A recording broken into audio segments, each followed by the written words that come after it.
ভাই রে, প্রসঙ্গ যদি হয় আন্দোলন, তাহলে বাংলাদেশি সেরা।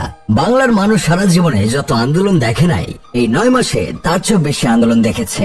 যখন যার ইচ্ছে হয় তখন সে আন্দোলনের ডাক দেয়। এই আন্দোলনের নামে বাংলাদেশ এখন সার্কাস চলিতেছে। এই ভিডিওটা একটু দেখেন। একজন বাবা কতটা অসহায় হলে আন্দোলনকারীদের হাতে পায়ে ধরতে চায়। অসহায় বাবাটা বারবার চিৎকার করে বলছে, ভাই 10 মিনিটের জন্য রাস্তাটা একটু ছাড়েন, আমার বাচ্চাটা অ্যাম্বুলেন্সে, ও মারা যাবে। এই কথা শোনার পরেও তারা রাস্তা ছাড়তে চায় না, তারা তাদের আন্দোলন চালিয়ে যেতে চায়। চিন্তা করে দেখেন ভাই একবার, মানুষের বিবেকে কতটা পচন ধরলে আন্দোলনের নামে সার্কাস দেখিয়ে অ্যাম্বুলেন্স আটকে রাখে। এই ভিডিওটার দিকে একটু খেয়াল করেন। একজন মহিলা চিৎকার করে বলছে, আমি রক্ত দিতে যাব, আমি রক্ত দিলে বাচ্চাটা রক্ত পাবে, কিন্তু ওরা আমার বাইকটা আটকে দিয়েছে। কে বাঁচলো, রক্তের অভাবে মারা গেল, এতে আন্দোলনকারীদের কিছু যায় আসে না। তাদের একটাই কথা, তাদের দাবি না মানা পর্যন্ত তারা রাজপথ ছাড়বে না। এইবার এই ভিডিওটা একটু দেখেন। লোকটা বারবার মেয়েটাকে বলছে, মা আমি তোমার বাবার মতো, আমি অসুস্থ, আমার হার্টের সমস্যা, দয়া করে রাস্তাটা একটু ছাড়ো, আমায় যেতে দাও। তোমার বাবার মতো না মা, আমার হার্টের সমস্যা রে বাবা। বারবার মা বলে ডাকার পরেও আপুটির মনে দয়ামায়া কাজ করে নাই। আর সবচেয়ে অবাক করার বিষয় হলো, আপুটি নার্সিং এ পড়ে।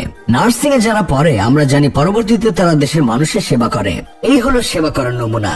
এই ভিডিওতে প্রিয় আন্দোলনকারী ভাইটি বলছে, এইচএসসি পাশ করে 3 বছর 3.5 বছর একটা কোর্স করে আপনি কি আবার এইচএসসি সমমানের একটা সার্টিফিকেট নিবেন? ভাইটি নিঃসন্দেহে ঠিক কথা বলেছেন, এটা কোনোভাবেই মেনে নেওয়া যায় না।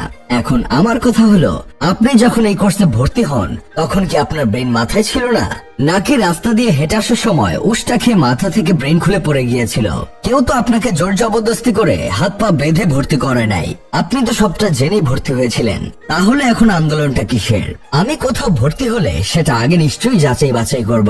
সেখান থেকে পাশ করলে আমাকে কি সমমানের সার্টিফিকেট দিবে সেটা আমার আগেই জানার কথা। সব জেনে ভর্তি হবার পর এখন রাস্তায় এমন সার্কাস দেখানোর মানে কি? ভাইটির কথা শুনে আমার এটাই মনে হলো, আমার এবং আমার পরিবারের ইচ্ছায় আমি সকিনাকে বিয়ে করলাম। বিয়ে করে 3 বছর সংসার করার পর আমার মনে হলো আমার সকিনা না, আমার শাকিরারে লাগবে। যতক্ষণ শাকিরাকে না পাবো ততক্ষণ রাস্তায় আন্দোলন করে জনসাধারণকে ভোগান্তিতে ফেলবো। বর্তমানে দেশটা মগের মুলুক হয়ে গেছে। আন্দোলন করে তাদের কাজের বৈধতা দিতে হবে, তারা নাকি মানব সেবা করছে। পুরুষাক্তার মহিলারা আন্দোলন করে তাদের নারী অধিকার লাগবে। তাদের কলা থাকলে কি হবে, তাদের মন প্রাণ পুরোটাই নারীদের মতো, তাই তাদের নারী অধিকার চাই। কাজের বুয়ারা ম্যাডাম বলে ডাকার অধিকার নিয়ে রাস্তায় আন্দোলন করে, তাদের বুয়া বলে ডাকা যাবে না, তাদের আপা বলে ডাকতে হবে।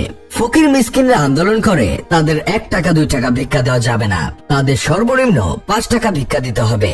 রিক্সাওয়ালা, অটোওয়ালা, সিএনজিওয়ালা, বাস ড্রাইভার সবাই শুধু এখন আন্দোলন করে। না জানি কোনো একদিন হয়তো দেখা যাবে বিমানের পাইলটরা রাস্তায় আন্দোলন করছে। তাদের দাবি হবে শুধু আকাশে না, তারা ঢাকার রাস্তায় বিমান চালানোর অধিকার চায়। এইসব আন্দোলনের নামে সার্কাস দেখতে দেখতে আমজনতা এতটাই বিরক্ত যে তারা এখন বলতে বাধ্য হচ্ছে, এই অসভ্য জাতির জন্য স্বৈরাচার হাসিনাই ভালো ছিল। যাই হোক, শেষমেশ আমি গোলাম হোসেন একটা কাজের কথা কই। ডক্টর ইউনূস হয়তো মনে মনে এখন এটাই ভাবে, এই জাতির দায়িত্ব নিয়ে অনেক বড় ভুল করে ফেলেছে, দেশের উন্নয়ন করব কখন? আন্দোলন সামাল দিতে দিতেই কিডনিতে ব্যথা শুরু হয়ে গেছে।